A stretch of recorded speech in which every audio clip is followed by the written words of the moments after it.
దానిలో మేడిగడ్డ బ్యారేజు 100 కాంపోనెంట్లలో అదొక చిన్న కాంపోనెంట్. దాంట్లో కొంచెం ఇసుక జారి 2 పిల్లర్లు కుంగినాయి. అదేందో ప్రళయం బద్దలైనట్టు, దేశమే కొట్టుకపోయినట్టు. నేను 2-3 రోజుల తర్వాత టీవీలో కూర్చుంటున్నా, ప్రతి ఇంటికి చేరుకొని చెప్తా కాళేశ్వరం సంగతి ఏందో, ఎందుకు గట్టినమో.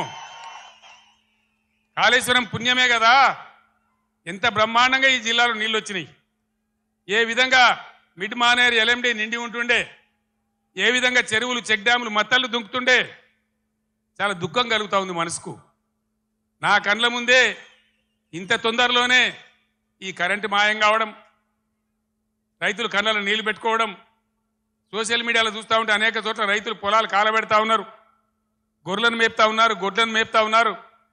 వాళ్ళు అట్లా నాశనం అవుతుంటే కూడా నేను పేగులు మెడలేసుకుంటా, పండబెట్టి తొక్త డైలాగులే తప్ప, రైతు సోదరులారా భయపడకండి.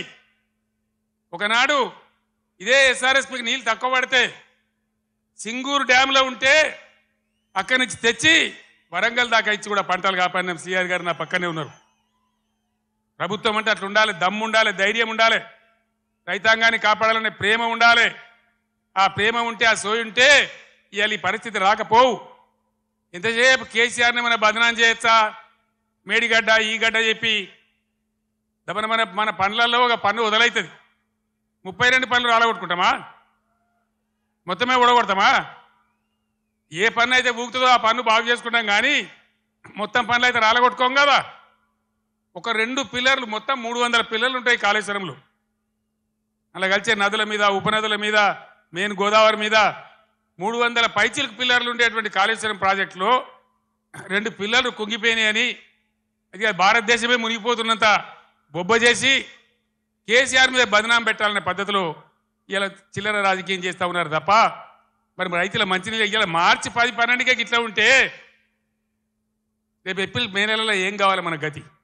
ఏం కాబోతా ఉన్నది? ఏం జరగబోతా ఉంది? అందుకే ఇవాళ మళ్ళీ మీరు తప్పిపోయి, దయచేసి నాయకులు, కార్యకర్తలు మీరందరూ కూడా వినోద్ గారు కోరినట్టు గ్రామాలలో చర్చ